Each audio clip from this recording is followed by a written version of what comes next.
So if technology works, hopefully you guys will see some slides pop up around about now. And just by way of quick intro, my name is Beth. I am the Partnership Manager here at IE Hub. As Mark D alluded to, I've also got my colleague Mark on the call, who you'll hear from a little bit later on. But just to start, thank you so much for your time. Thank you for wanting to know more about IE Hub. And I'm going to spend probably the next 15 minutes or so running through this presentation, which will set the scene about who we are at IE Hub, how we do what we do. And then I will hand over to Mark to demo the system so you can really get a feel for how everything works at IE Hub. So I'll start with setting the scene then about who we are. We are a fintech for good company, which essentially means we are free to customers and we are free to charities in the third sector. We exist to help support people in a range of vulnerable situations on their journey to financial stability. And we do that by providing our free online money management tool, IE Hub. IE Hub helps users easily create a single SFS, which is standard financial statement, compliant income and expenditure statement. Users of IE Hub can go back into their account and update their information if and when their circumstances change. IE Hub identifies any unclaimed benefits the customer could be entitled to, and it also looks at reducing outgoings for customers through identifying eligibility for things like discounted water tariffs, broadband tariffs, and one-off grants that the customer may be entitled to as well. But where IE Hub is unique in its approach is that we provide customers with the opportunity to share their budget to any company that they want to with a click of the button. Something that I'm going to talk about a little bit more in a couple of slides' time is income and expenditure fatigue and the current state of play with this. But our unique approach helps to eradicate the current income and expenditure fatigue that customers who are experiencing financial hardship face. By providing the IE Hub tool, people can do their budget once, do it right, and then share it with as many organisations as they want to. Our vision is to bring communities of lenders and service providers together for the good of the customer. And we all know, given the fact that we're here as part of the ReferKent network, I feel like I'm kind of preaching to the converted, but collaboration is really the key to helping vulnerable people unlock additional support. We want to work with organisations cross-sector to really maximise the impact that we can have, whether that be local authorities, the housing sector, utility companies, or charities and debt advice organisations.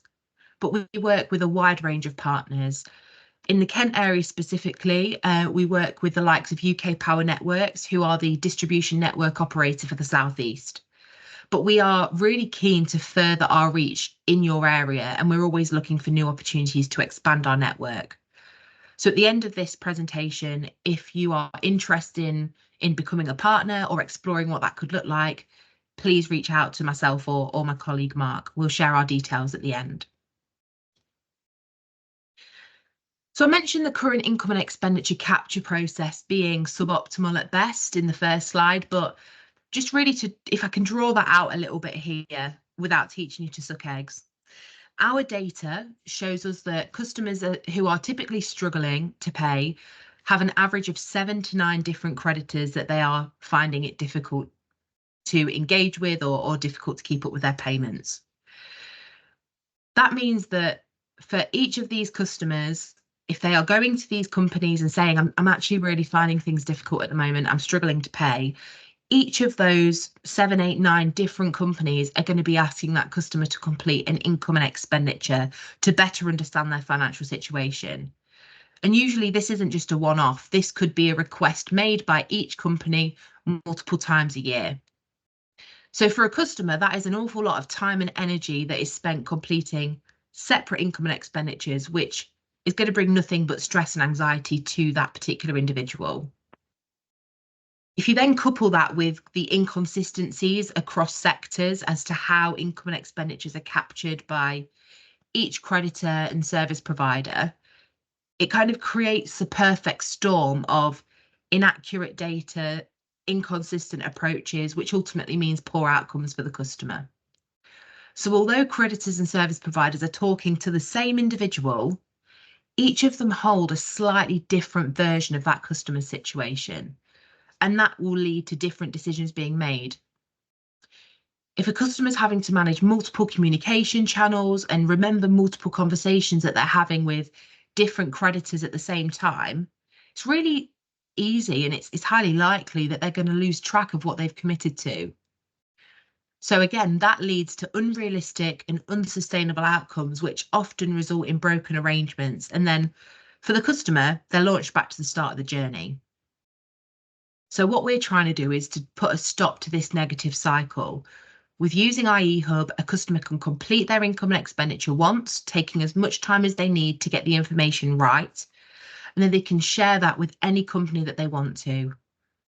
So in turn, all companies that the customer wants to engage with will have a single version of the customer's accurate and up-to-date budget. So the payment plans that are being set up are affordable and they are sustainable.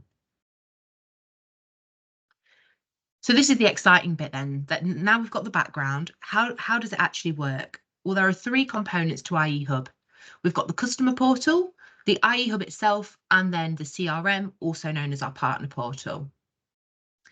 The customer portal is completely free to the customer to use, so anyone in the UK can visit our website right now, create an account and go through their income and expenditure. They can go back, log into that account at any point and update their circumstances as and when they change. And I think that's really important because nobody's budget is the same. I kind of wish mine was. Got my council tax increase through the door the other day. My insurance premiums have gone up. Your budget is always moving. So instead of having a stagnant something on a spreadsheet, something written down, having the IE Hub tool means you can keep on top of your finances, making those changes as and when bills rise or hopefully fall. But we're not just looking at the customer's current financial situation. We work with Invest, which is a benefit checker tool, and that allows us to look at opportunities to maximise the customer's income as they're completing their budget. And we highlight to the customer at the end of the journey any additional benefits they may be entitled to, and if there may be any extra support that they could be eligible for. So things like discounted tariffs, grants, etc. As I've already mentioned, where we're uniquely placed is that we give customers the opportunity to share all of this information with any organisation that they want to at the end of the IE Hub journey. So whether that be creditors they owe money to, service providers like their water or energy companies, or support partners such as charities. So the IE Hub journey takes away the need for the customer to contact all of these different organisations separately. They can do it through one journey with IE Hub. In terms of sharing, you've probably got some questions around how we do that. So just to make it really clear, it is a fully consented journey. And although we make recommendations of who the customer should share their budget with based on their circumstances, it's ultimately driven by the customer. They choose who they want to share with if they want to share it.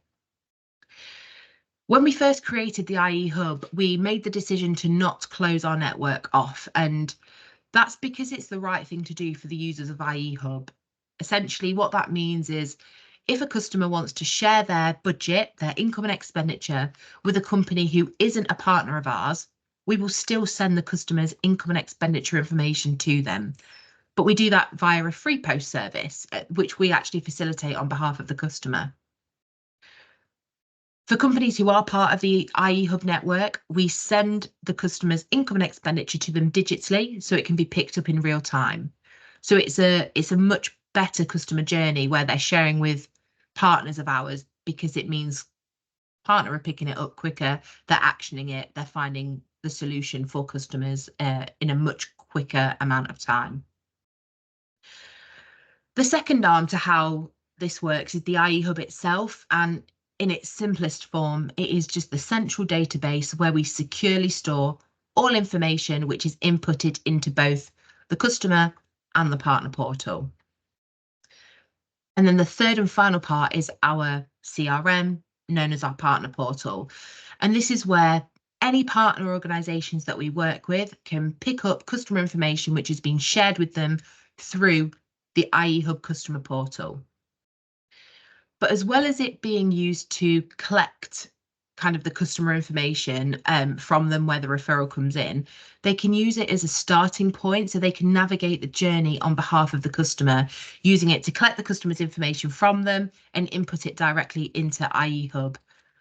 And the two portals talk to each other. So my colleague Mark will be able to show you a demo of the systems a little bit later on, so that will really be brought to life. There are lots of benefits to customers who use IE Hub from a time-saving perspective. We're eliminating the need to go through countless income and expenditures with numerous different creditors. We're giving customers the opportunity to do their budget once, to do it right, and then share it with any organisation that they want to. And that's having a positive effect on customers' well-being. In the most recent survey we conducted, we found 83% of IE Hub customers said that their financial anxiety has been reduced as a consequence of using the IE Hub tool. And that's huge and something that we're really proud of. And the verbatim that we got back from that is because people aren't having to repeat their situation again and again and again, and it takes away that feeling of shame and embarrassment. Then, because creditors and service providers have got a consistent and accurate picture of the customer circumstances, the payment plans that are being set up are sustainable. The customer knows who they've agreed what with, they have access to that through the IE Hub. So in the long term, those payment plans are being kept to, and they're reducing their debt value and keeping on top of their bills. And finally, we're actually bettering the customer's situation, with almost 70% of IE Hub customers finding out they're entitled to an average of £433 a month extra income. So we're talking over £5,000 a year we're able to identify for people on average. And alongside that, almost a quarter of people going through the journey are being made aware of their eligibility for a discounted water tariff. And that's something, so I am ex-water industry, and in terms of awareness of a social tariff, it is very, very low. So something that we're really proud of is not only are we maximising what customers have got coming into their house, we're actually decreasing what they're having to spend on their essential bills. Now, it's okay hearing me talk about IE Hub, but I thought you'd maybe like to hear what our customers are saying. But in the spirit of kind of saving time and not reading through them, as Mark mentioned at the beginning, the deck will be circulated. So please, would encourage you to look at these in further detail. And if you can, watch Vicky's video, because it really brings to life everything that I've spoken about today. So now you know a little bit more about IE Hub. Hopefully you're thinking about ways that maybe working with us could help the people that you support, and understanding a little bit about some of the colleagues that are on the call. I think there really are quite a lot of opportunities for us to work collaboratively with many of you in the virtual room. So this slide is really just pulling out a few of those ideas. We can give you access to our partner portal, so you can help start or facilitate the IE Hub journey for your customers, clients, your service users. But being part of our network means that you'll also receive their budget in real time from them if they choose to share it with you. If you work for a third sector organisation, remember that FinTech for good that we are, you can get access to the portal for free. We can also provide you with the IE Hub tool as an opportunity to signpost or share with your service users, whether you want to host a link to it on your website, encourage them to try and see if they can get a little bit more income, better manage their money, use it as a sharing facility to engage with their creditors. You can promote it on your social media pages, in emails, etc. But we can also look at how we could support you. So we know there are some fantastic organisations on the call doing some really great things. And as I kind of alluded to in the last slide, around awareness is a big thing. So actually, if we can explore building in eligibility or particular wording for certain support schemes or grants that are provided by your organisations, we can look at raising that to the customers as part of the IE Hub journey. And having you as part of our share list as a trusted support partner means that the customers who may not know about the ways that you can help currently will be made aware of them and encouraged to share their budget with you to make sure that they can receive that extra support. You can also use that budget as an application. So in order to avoid duplication, if you've already got the customer's income and expenditure in an SFS compliant way, actually going through the IE Hub journey is not just going to unlock the support you can provide, but hopefully the support other organisations, creditors can also provide. But we really are open to any form of partnership working. So this isn't an exhaustive list, but hopefully just gives you some ideas.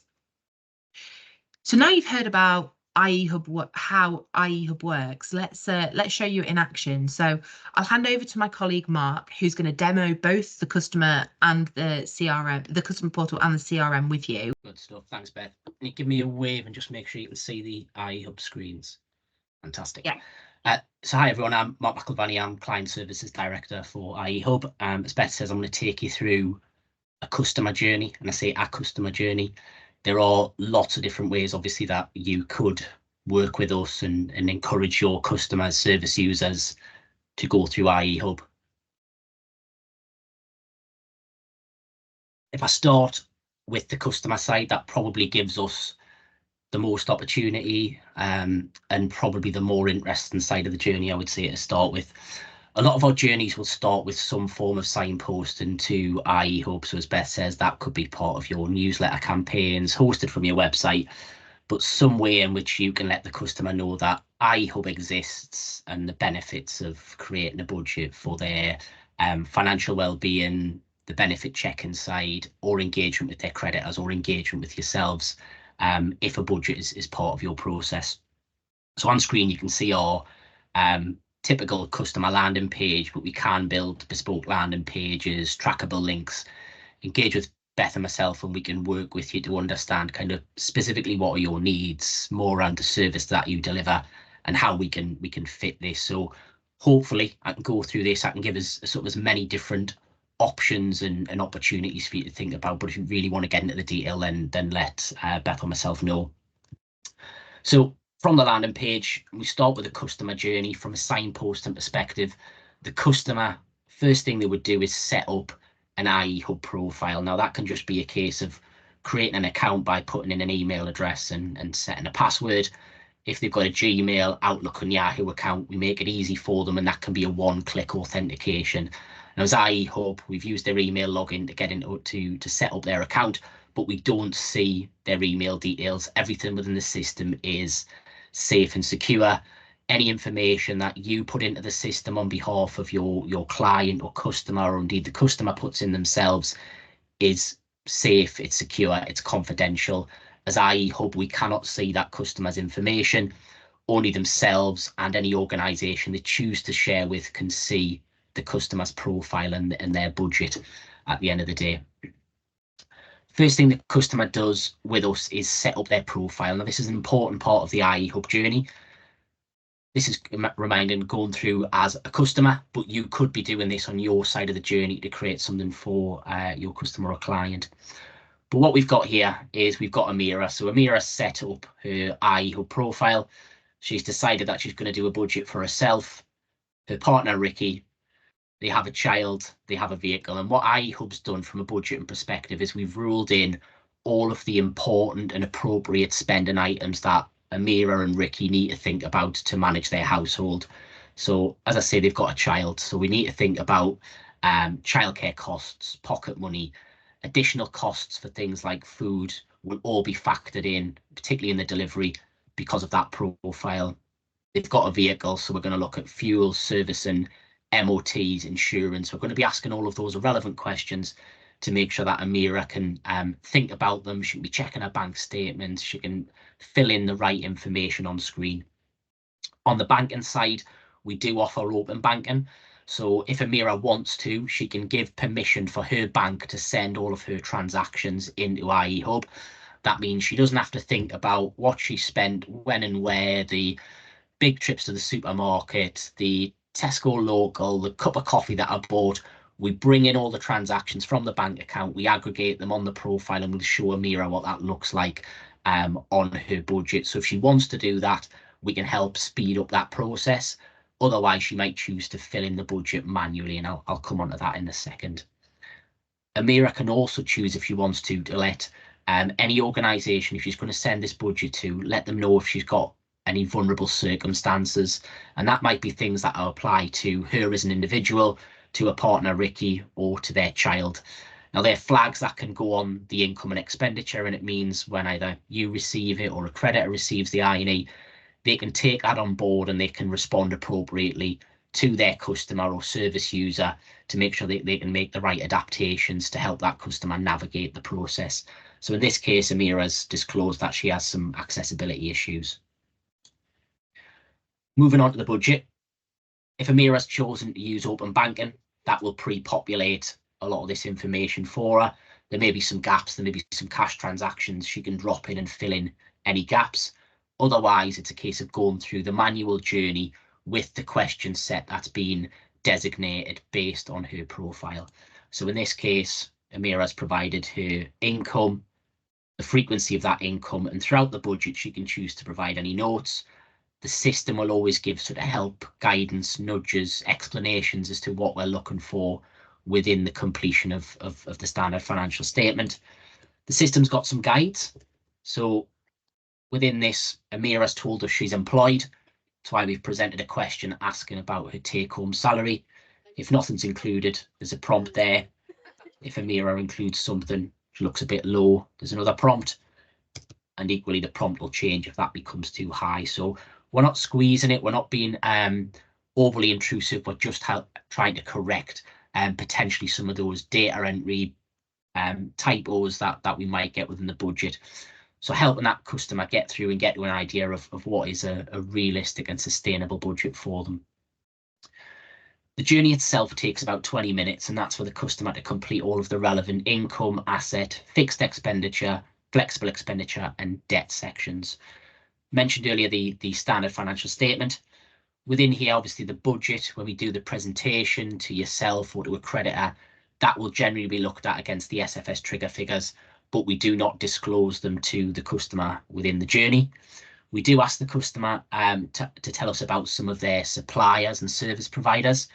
And again, just to pick up on one of Beth's points earlier, this is where we can look to try and reduce the customer's outgoings. So in this case, you can see the customer's disclosed who their landline and broadband providers are, and we'll check to see if that provider offers a social tariff, so a reduced landline, mobile or broadband bill.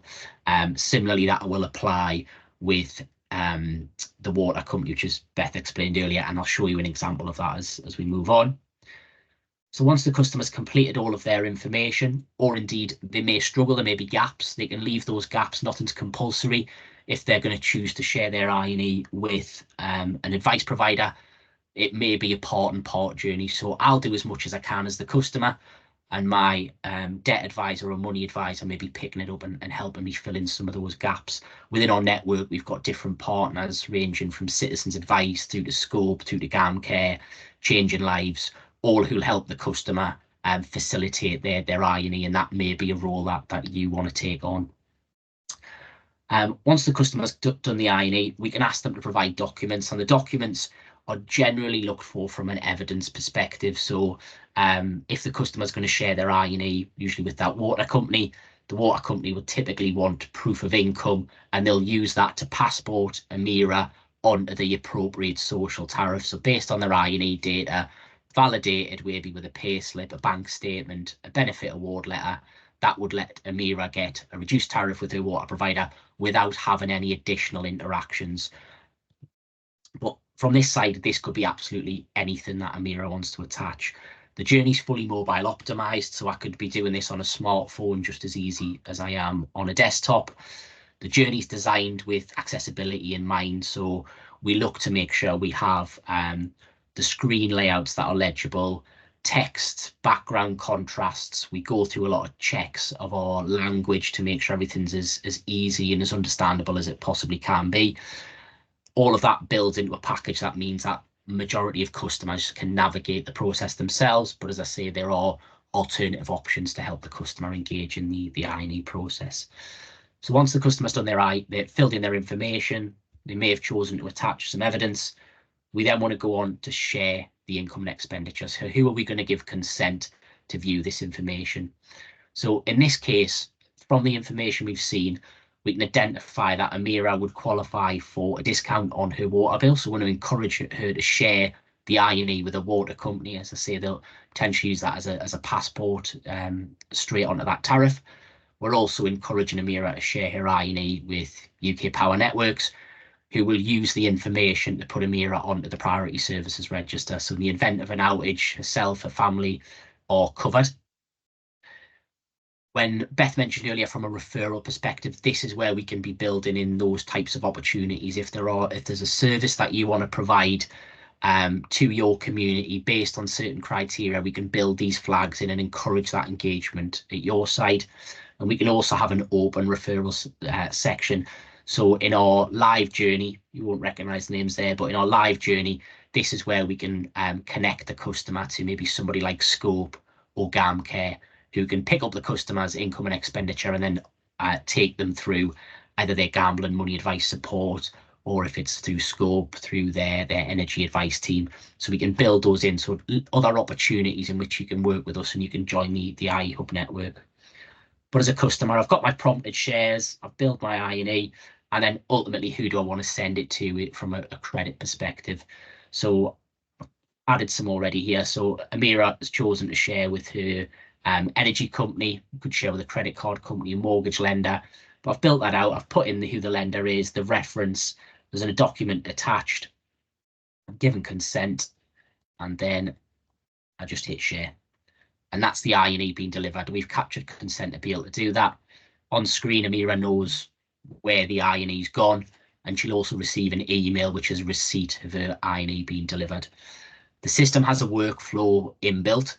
So if for whatever reason Amira stops the journey, in a couple of days' time, we'll send her a reminder. We'll encourage her to the reminder of her IE Hub account, encourage her to log in, finish the journey, potentially sharing her completed I&E.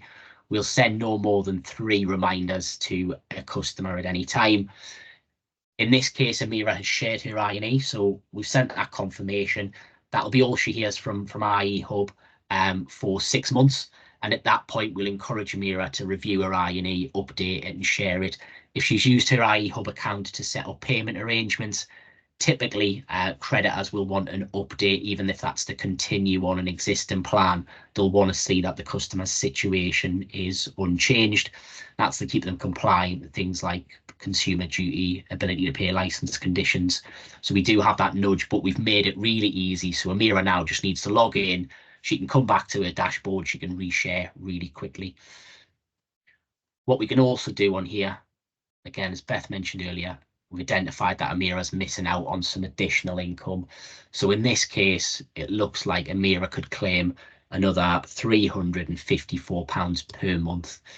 Now, as IE Hub, we can't make that claim for the customer, but we can guide Amira through the benefit check and into the claim process, directing it to the relevant government gateways from this link here. As Beth says, it's a huge amount of our users who are missing out on something, and they're missing out on significant income in most cases. So anything we can do to help encourage and facilitate that, that's kind of where we want to sit. Now, anytime Amira logs in, she'll come into her dashboard, so you can see all her information. If her circumstances change, she can update her I&E. She can choose to share it again with other organisations, and that's our typical customer journey. We will never look at Amira's information. We will never charge Amira for the service. This is her account, and it's hers to use it as she sees fit. So that's our typical customer journey, or one of our customer journeys. We then have our CRM or partner portal. If you wanted to work with IE Hub to create IE Hub accounts on behalf of your customers, or you wanted a digital method to receive and a way to get the I&Es back to you, you may want to use our portal. So from here, you'll be set up with your unique database. You and your colleagues will be given their own username and password, and that will get you into your bespoke IE Hub view. The view split up into 3 parts. So we've got our work queue, and this is where you would see all of your I&Es being delivered in real time. And that's the important bit, because it's a digital and you become a network member. As soon as Amira hits share, the I&E will land in your work queue. So this could be as part of an appointment preparation if you're delivering debt or money advice. It could be ahead of any collections call, or service delivery call. So you can see the information ahead of time before you're speaking to the customer. The work queue allows you to allocate the I&Es to different team members. You can set different reminders, so you'll get prompts to cycle when we want to speak to a customer. Amira may have shared her I&E today, but we may not want to speak to her until next week. We can put prompts on there. So the workflow can be work queue can be used to manage the inbound flow of income and expenditure, decide who's working them, when they're working them, and build those reminders around the process. The majority of the activity would be done on the collector or advisor view. Typically when Amira shares, she may have chosen to share with a reference number that you've pre-allocated, depending on your relationship with her, or she may have shared under her email address. But we can search for the customer in the network. We can see the date and time the income and expenditure was shared, and now we've got access to all of the information that Amira sent through. We can navigate the I&E down the left-hand side, noting that if we've got any documents attached, there'll be a little green tick against the document button. So you might want to have a look, see what's been shared. Has Amira shared a payslip, a bank statement, benefit award letter, doctor's note, something that's going to give us some additional insight as to what's going on, how do we apply our particular service to the customer to meet their needs. We can from here add documents. So the advice partners that we work with will choose to add a letter of authority here, and that letter of authority will accompany Amira's I&E wherever she sends it. So if you need to speak on behalf of your customer, you can direct the individual organisations, if they're an IE Hub user, to log into the portal, and your letter of authority would be sat there. As well as the I&E data itself, we've got the agent or advisor toolbar. This does all of your adding up, you're taking away your summary of the I&E, so we can get a clear picture of affordability at a glance. It also houses all of the additional insights that you might want to know about your customer. So we can see why they're using IE Hub. We can add notes in here. So these may be notes that are that you want to leave between you and a colleague. They're not part of the income and expenditure. And we can also see any of the vulnerability declarations that Amira's made. So in this case, as we said earlier, Amira's disclosed an accessibility issue which applies to herself. You can apply these on behalf of your customer if you're completing the I&E for them. And then we can maybe check through the I&E. So the system has got the SFS trigger figures built in. What we can see in this case is we've got the values that we'd expect to see for Amira and her family, and we can see what Amira's actually disclosed. So in this case, she's underestimating her spends. We may want to have a conversation about what's been missed. We could add in additional spending on behalf of Amira, whatever that looks like. That could be entered, and you'll see that one's gone green. So we can build system tolerances to help you navigate the I&E. So as an advisor, I might want to start my conversation here. This is flagged red. There's obviously something majorly wrong. Can look at the personal costs. What has Amira included? What's she forgotten about?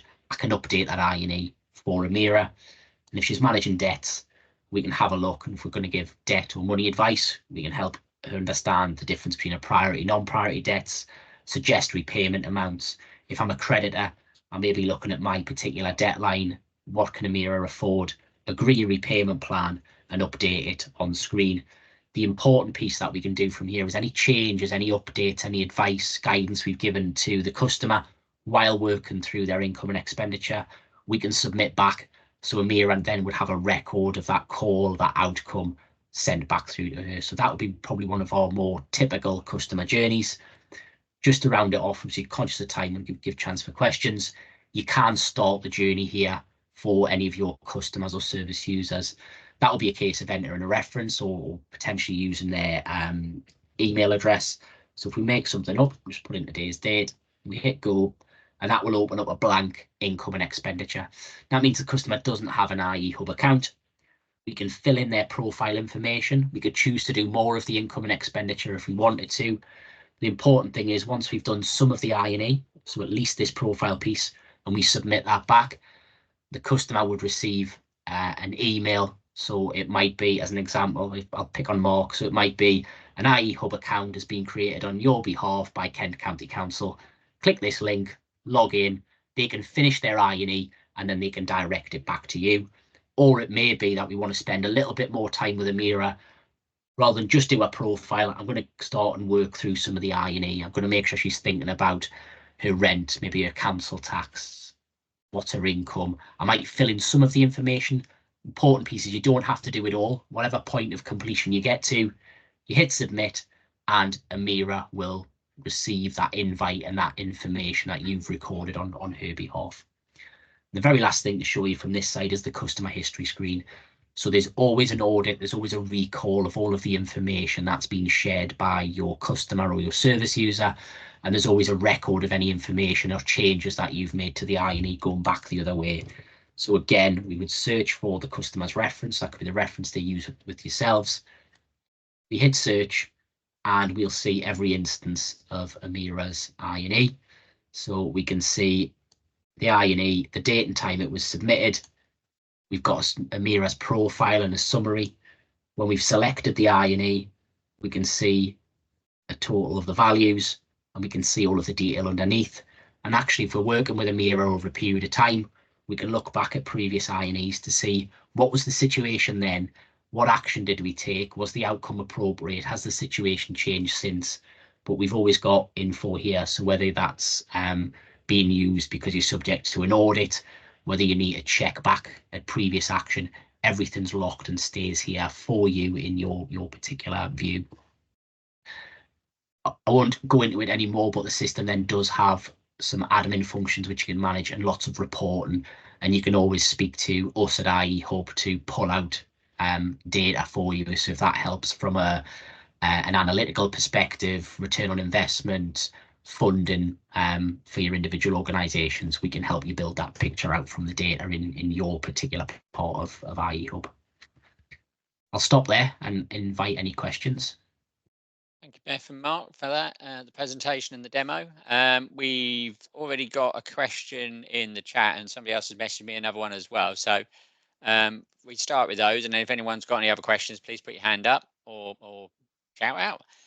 Sarah's put a message in the chat about our district councils accepting I&Es to complete affordability assessments for housing. I don't know if anyone can help on that question.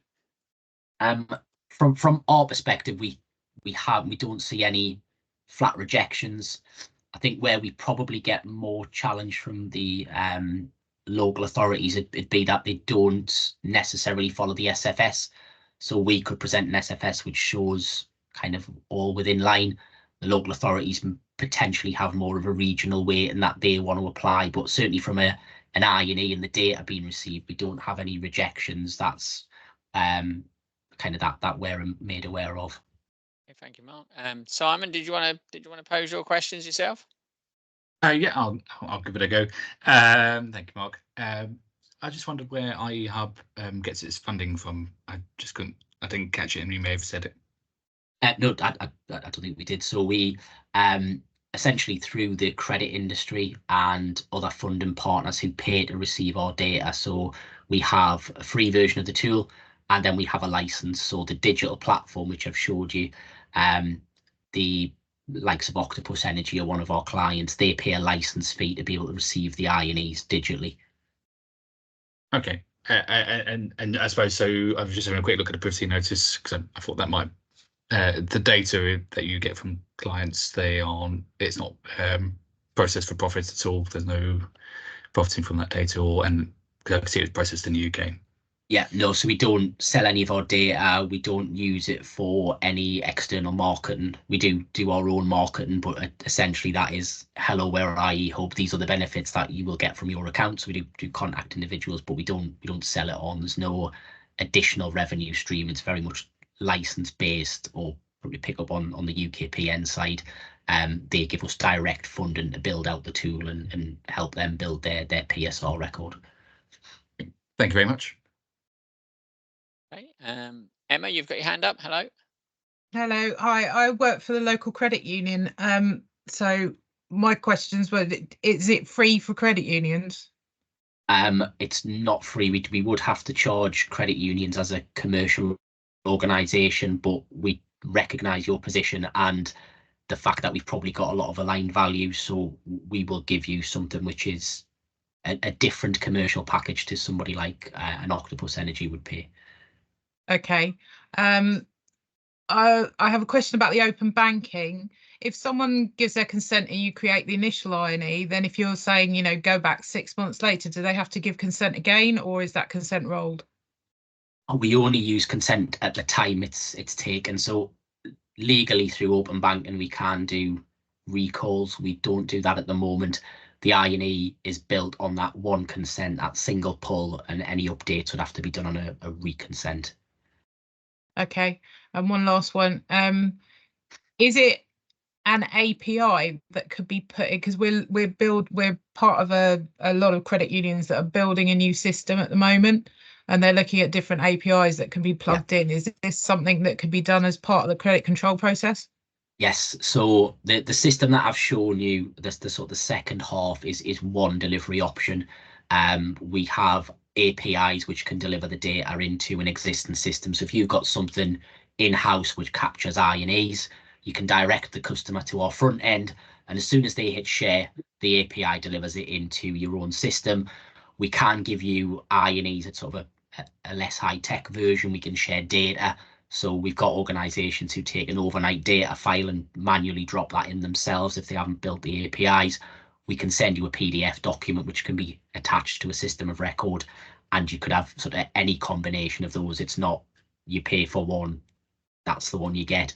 We will send it in the most usable formats for you. Okay, and is any credit union using it at the moment? So we work with My Community Bank, and I'm trying to remember the other brand. Essentially, so under Amplify Capital, we work with Amplify, their own Revo Money brand, and then there are 3 credit unions that they service the accounts for. Okay, all right, thank you very much. Thank you. I can't see any other hands at the moment. I think I've picked up everything in the chat. So sort of, if you like, last call for questions. We're about 2:45, so we've got a little bit of time left if anyone's got anything. If not, then we will finish a little bit early, and I'm sure people always appreciate a little bit time back. So last call, going, gone, as they say. Okay, so once again, thanks very much, Beth and Mark, for your presentation and demo this afternoon. Thank you, everyone, for joining. I hope you found this afternoon's Spotlight session of value. I will distribute the slides in due course by email to everyone who's attended today. And obviously, Beth and Mark's contact details will be with that. So if you want to make further inquiries or take this further, then you'll be able to do so. So once again, a final thank you to everyone, and I wish you a good afternoon. Thank you. Thanks, Mark. Thanks, everyone. Thank you very much. Thanks all. Take care.